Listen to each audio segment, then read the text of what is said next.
The purpose of this video is to provide tips and guidance for conducting field surveys for the sand skink and blue-tailed mole skink in association with transportation projects.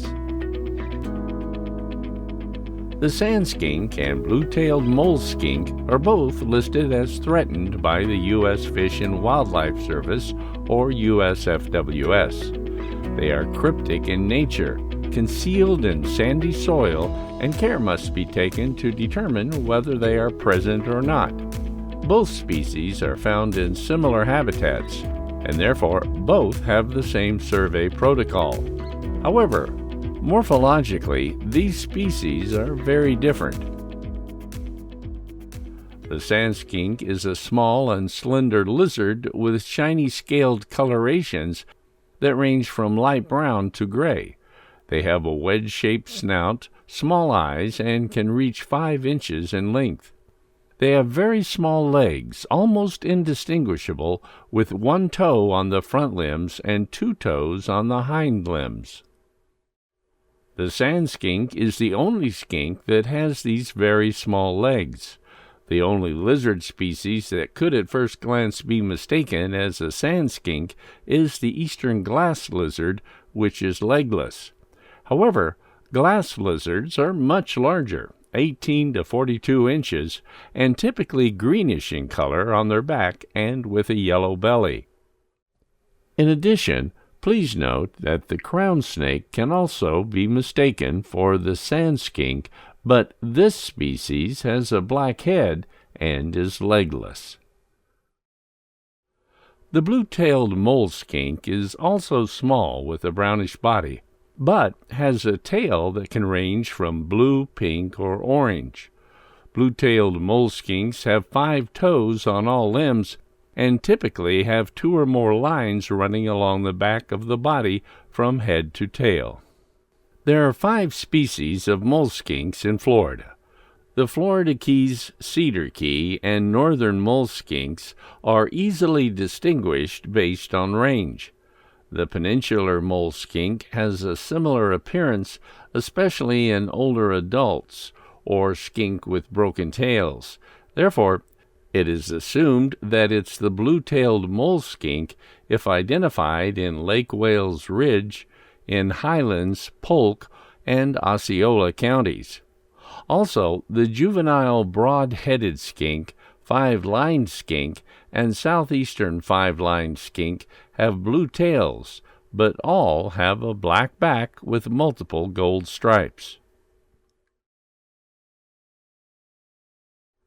The sand skink and blue-tailed mole skink are endemic to the state and can only be found in the sandy ridges of central Florida.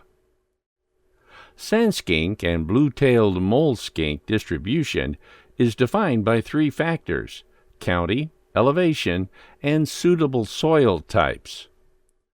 According to the USFWS, primary populations of sand skinks occur on the Lake Wales, Winter Haven, and Mount Dora ridges in Highlands, Lake, Marion, Orange, Osceola, Polk, and Putnam counties. Blue-tailed mole skinks are restricted to the Lake Wales Ridge and Highlands, Polk, and Osceola counties. Both types of skinks are found in well-drained soils at elevations of 82 feet above sea level and higher.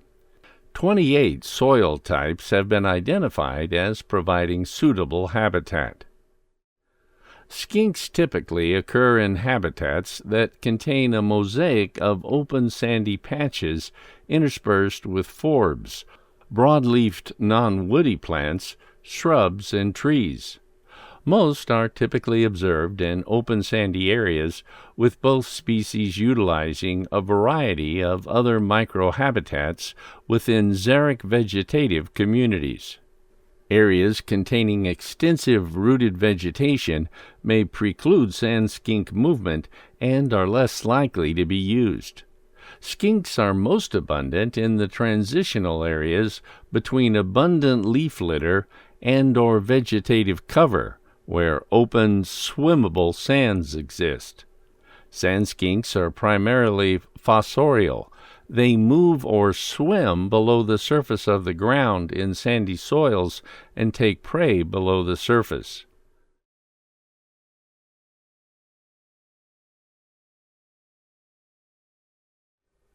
The USFWS has designated consultation areas, areas where these species have been known to inhabit and where consultation with the USFWS should be initiated if work is proposed. Generally, proposed actions inside the consultation area are more likely to affect skinks. Though the consultation area provides an initial analysis tool, users evaluating a proposed action should not consider the consultation area as the only factor in deciding whether or not consultation is required. However, if a project is located within a designated consultation area that has elevations at or above 82 feet and contains one or more of the 28 listed soil types, these species should be included in the consultation for this project. If all three criteria are present, there is a high probability that the area is occupied by sand and/or blue-tailed mole skinks. And in order to determine species presence, a survey must occur using the USFWS's survey protocol and guidelines. Note that pedestrian surveys can be used to confirm the skinks are on site, but coverboard surveys are needed to confirm that they are not on site. In order for FDOT to confirm that these species are not present, coverboard surveys must occur using the survey protocol and guidelines designated by USFWS. If a project area meets the three criteria previously mentioned, location, elevation, and soil types, but the habitat appears to be unsuitable for skinks, further coordination with USFWS can help to determine if coverboard surveys are needed. Examples of habitat that meets the three criteria but may be unsuitable includes very thick bahia grass, forested areas with thick tree rooting that prevents loose soils, and areas of pure stands of exotic vegetation such as kogon grass monocultures. It is prudent to conduct a field review of all proposed work areas for skink suitability. The first step is to create a map of suitable skink habitat within your project area based on the three criteria: location, elevation, and soil types. This should be done prior to conducting your field assessment. Once you have your field map of suitable habitat areas, you can conduct your field assessment. Presence is indicated by the identification of skink tracks. While in the assessment area, take detailed notes of the thickness of vegetation, the swimmability of the soils, and the adjacent habitat types. Areas that may seem unsuitable may in fact be used by skinks if suitable scrub habitat is adjacent. Coordination with your district's USFWS assigned representative should be initiated through your Florida Department of Transportation contract manager, appropriate Environmental Management Office reviewer, or the permitting staff. For skinks, it is recommended that coordination with the USFWS occur approximately 90 days prior to the March 1st or October 15th survey season start dates to allow for ample time to organize, as well as to provide enough time to obtain the required skink survey boards. As part of your coordination, be sure to review the entire project corridor with the USFWS. Provide an aerial map of the project limits that depicts those areas that meet the three criteria: location, elevation, and soil types. Incorporates photo stations, and include your rationale for including or excluding specific areas in your survey. It is recommended that all federally protected species that could potentially occur within the corridor and their proposed species effect determinations be included in this meeting. Meeting minutes can be included as an appendix to your natural resources evaluation or permit application document. Note that the meeting minutes do not constitute consultation.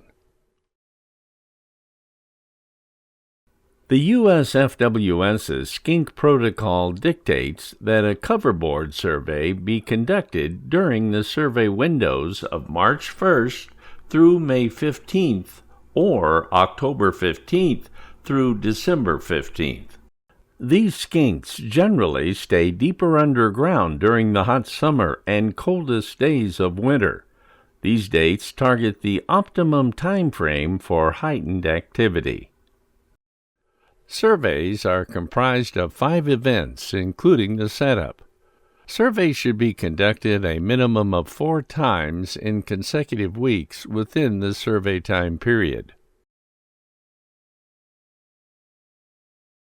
The USFWS's survey protocol requires that 40 2 feet by 2 feet half-inch plywood coverboards be used per acre. They are to be distributed in those areas that have been identified as suitable skink habitat. The coverboard should be distributed as uniformly as possible across the site, making sure to concentrate boards in those areas that are most likely to contain skink, areas with loose sandy soil with the least amount of vegetation. Once these ideal skink habitat areas are populated with boards, distribute the remaining boards across the site so that all of the habitat that meets the USFWS's survey criteria is represented. Areas where coverboards are to be placed should be void of vegetation and uniform in elevation so that the entire board has contact with the soil. Grading of the soil may be needed to ensure full contact of the coverboard with the soil surface. In some cases, considerable effort may be required to remove vegetation to meet this condition. While preparing coverboard sites, take care to avoid impacts to federal or state-listed plants found within these unique habitats. Assign and mark each coverboard with a number and GPS the locations. This data will be used to create survey maps and data sheets that can be checked off in the field.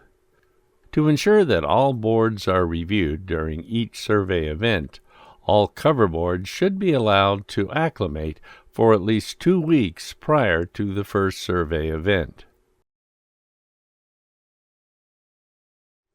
Each survey event should include raising each coverboard to look for the presence of skink tracks or skinks. Remember that these species are protected under the Endangered Species Act, so handling without a Federal Section 10A take permit is prohibited. Raise each coverboard with a gloved hand or a rake, as venomous snakes, biting and stinging insects or other animals can be encountered. Please note that scorpions are commonly found beneath these boards. Also, have your camera ready to take a photo should a skink be observed. After observing the area beneath the coverboard, the sand must be smoothed out for the next monitoring event. Again, gloves are recommended for protection. You can also use the edge of the board if possible. During each site visit, you can also look for and note tracks and sandy patches between board locations. On the data sheets, record any observations of vertebrates and invertebrates. It is common to observe a variety of insects, arachnids, six-lined race runners, and southeastern five-lined skinks during this survey. At the end of the last survey event, or sometime soon after, remove all the coverboards from the survey site. The positive identification of skink species includes the direct observation of a skink or the observation of its tracks. If you have a direct observation, it is prudent to try to obtain a photo, although this is often difficult and should be undertaken after time has been spent to properly identify the skink. Again, if you are in Highlands, Polk, and Osceola counties and you see a mole skink, it is assumed that it is a blue-tailed mole skink. If you see a mole skink outside these areas, make note and take a photo if possible, and assume that it is a peninsula mole skink, which is not a listed species. The positive identification of sand skink tracks is a process that requires experience and patience. Skink tracks are sinusoidal, curved, and should be consistently curved throughout.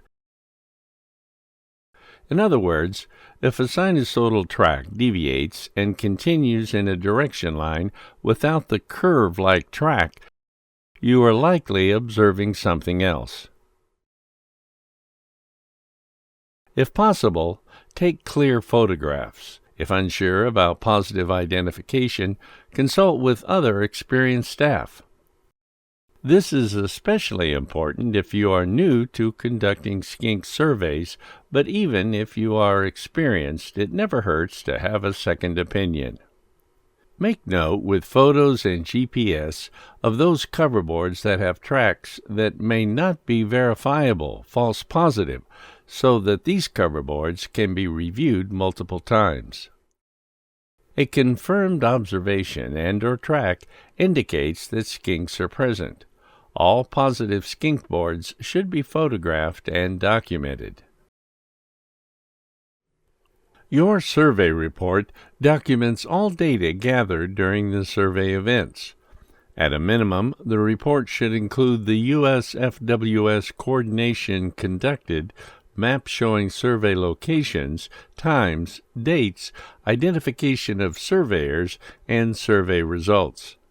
The skink data sheets are to be included as an appendix to the report along with exhibits and field photos.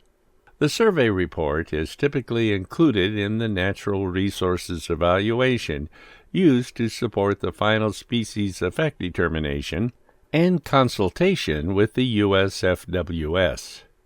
GIS staff should create maps that depict the habitats evaluated as well as survey board locations.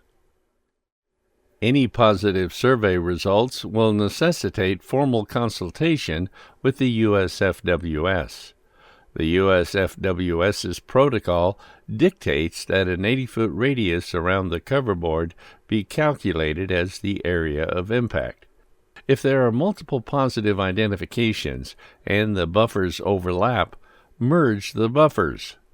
The final acreage of the buffers will be the total area of proposed skink impact. Project activities that will impact skink habitat are prohibited without prior approval from the USFWS. Projects with impacts would be addressed in a biological opinion issued by USFWS. Unavoidable impacts must be mitigated for via the purchase of credits at an approved skink conservation bank. Mitigation typically consists of a 2-to-1 ratio of mitigation to impacts on a per-acre basis. Please note that proposed mitigation should be discussed with your FDOT team prior to agency contact. Skink surveys are typically valid for a period of 2 years. Therefore, the timing of your survey should consider the permit submittal time frame. Often a survey is carried out during the PD&D study with the follow-up survey to be conducted during final project design. It is important to check for changes in the final project design from those that were anticipated during the PD&D study as to determine if changes may have occurred. In addition, PD&D studies are often conducted a year or more in advance of projects, so changes may have occurred over time to the habitat. Coordination with USFWS is recommended in advance of all surveys. This concludes our video of the skink survey process in support of transportation projects. Major deviations of this guidance should be vetted with your district's Environmental Management Office and your regional USFWS representative for concurrence.